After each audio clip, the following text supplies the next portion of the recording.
I'm here in the Finnish countryside again. I'm not at my own place, so I cannot use my desktop computer to edit video and stuff, so I'm just gonna do it like this, commando style. I'm gonna discuss the Kraut and Tea or Kraut and Tears affair and like Sargon of Akkad's collusion in it and so forth. So a few days ago Sargon made a video saying that he disavows Kraut and he doesn't want anything to do with the drama and so forth, and he condemned both sides, like JF's side and Kraut's side in the affair. And he said, I don't know who's right, I don't know who's wrong, and I don't care. And this is what Sargon does often. He says, I don't care, or like he claims to be absolutely neutral in something. But this is basically like a defense mechanism when he knows he's been backed to a corner and he's wrong. I call this the Sargon Option. And it's like the Samson option that Israel has. Like, you know, if Israel was about to, you know, get overwhelmed by its enemies, it would use its nuclear weapons arsenal to like nuke all of its enemy countries, which basically means the rest of the world. So the Sargon option is when your opponents have cornered you and you don't know what to do, then you say, I don't care, or like, I'm neutral in this matter, my horseshoe, and so forth. And I want to point out that Sargon knew about Kraut and Tea doxing Coach Red Pill. There's this video, like Skype conversation between Sargon and Kraut and Tea that Zefarian or Zeph or whatever his name is, he streamed yesterday or the day before. And in this conversation, Sargon starts off by saying that he knows that Kraut was doxing Coach Red Pill and so forth, but before this stream was released, Mr. Metaker went on, I think it was Adam Worski's stream and asked Sargon about it, and he said he didn't know, so he was lying. If I recall correctly, what Sargon responded in the Worski stream, and also like in the like some people say that, you know, the Skype conversation with Sargon proves that Sargon was innocent and, you know, he's a good boy, he didn't do nothing, but and Sargon was like denouncing or like criticizing Kraut for using SJW tactics, and he was saying like, you know, it's morally bad or something. But I just think it's basically, you know, it's politics. It's you know, I think that's how because he knew it was being recorded and stuff, so of course he wants to like maintain his seeming moral high ground and stuff. But, you know, as the conversation itself reveals, Sargon was basically supporting Kraut. He was trying to help him. I don't think Sargon participated in doxing or anything illegal, and I don't know if what Kraut did was technically illegal or not, but at least like it's on the gray area.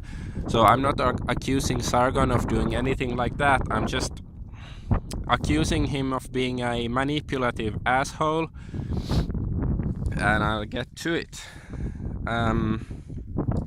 So yeah, he claims he didn't, like Sargon doesn't, he wants to remain neutral in the whole Kraut thing, but that's only after Kraut got caught doing all the shady stuff that he did. And I think Sargon did it only because he's not an idiot. Unlike Kraut, he knew that, you know, it would reflect badly on him if he was, you know, still supporting Kraut. So of course he disavows him, you know, mainly to protect himself and his Patreon shekels and all that stuff. Because he wasn't being neutral. He was talking about, like, even in his commentary, how he doesn't care either way in this race realism debate.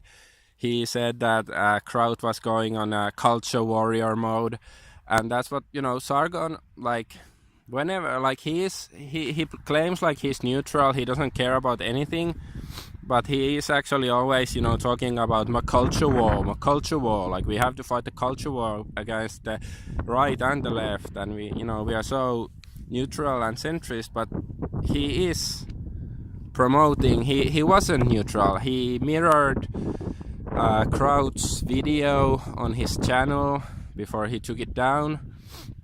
So he was promoting, he was helping Kraut behind the scenes. Like, I'm not saying that he wasn't part of the Discord server and nothing like that, but he was concerned that Kraut was doing something stupid. But he was like, he wanted to help Kraut. Of course, Sargon was right that Kraut was doing something stupid.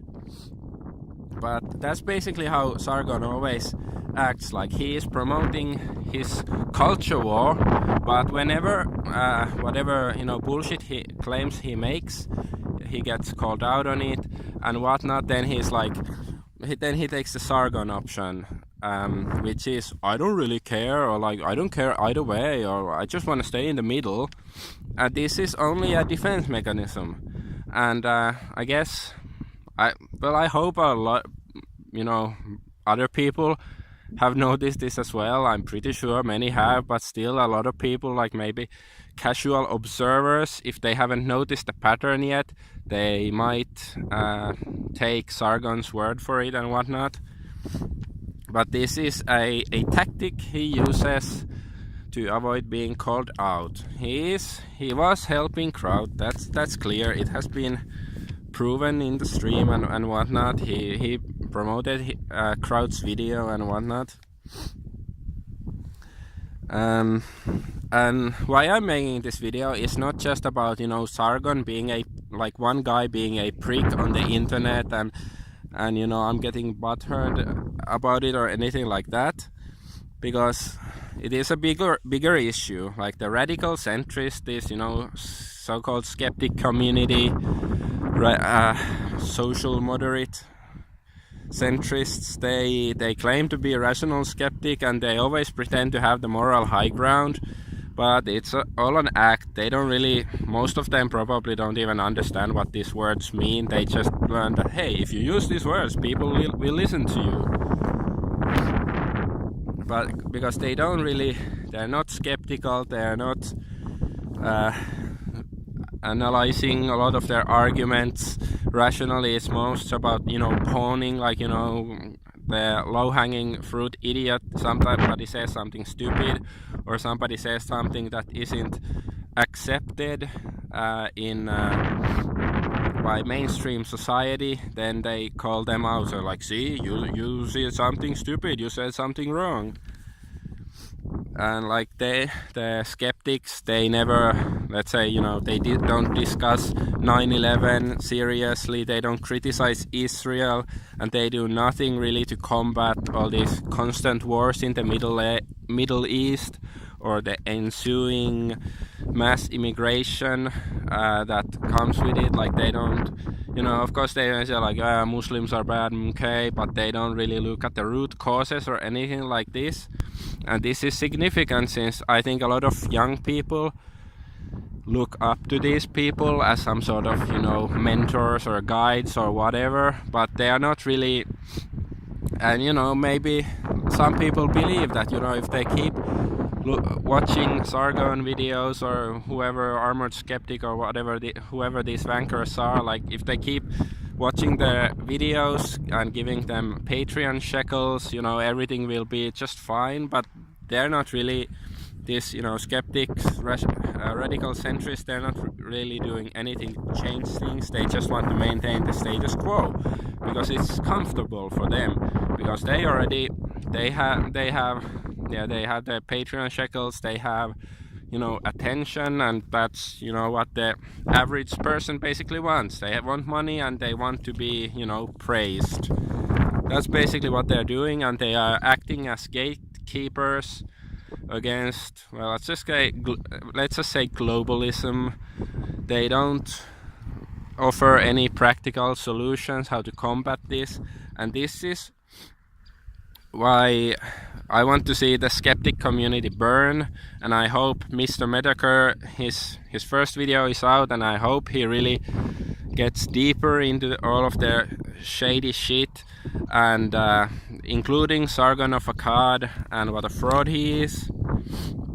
And yeah, it's like this Sargon option, like, I don't care, I don't know, it just sounds like Sargon is too much of a 90s kid. Like, I myself am much of a 90s kid. I like the 90s, but there was also a lot of bullshit in the 90s, such as like this apathetic attitude, like, whatever dude, like nothing really matters, like this, you know, really consumerist nihilism, and it pisses me off. And that's basically what Sargon is just promoting. Like, you know, he provides entertainment but pretends like he's fighting some culture war to change things, and, you know, when he gets called out on it, then he's just like, hey, I'm just shit posting on the internet. But like, which is it? Are you fighting the culture war to, you know, save Western civilization, or are you just shit posting on the internet and don't really care what happens? Like, you know, take a stand, you fat fuck.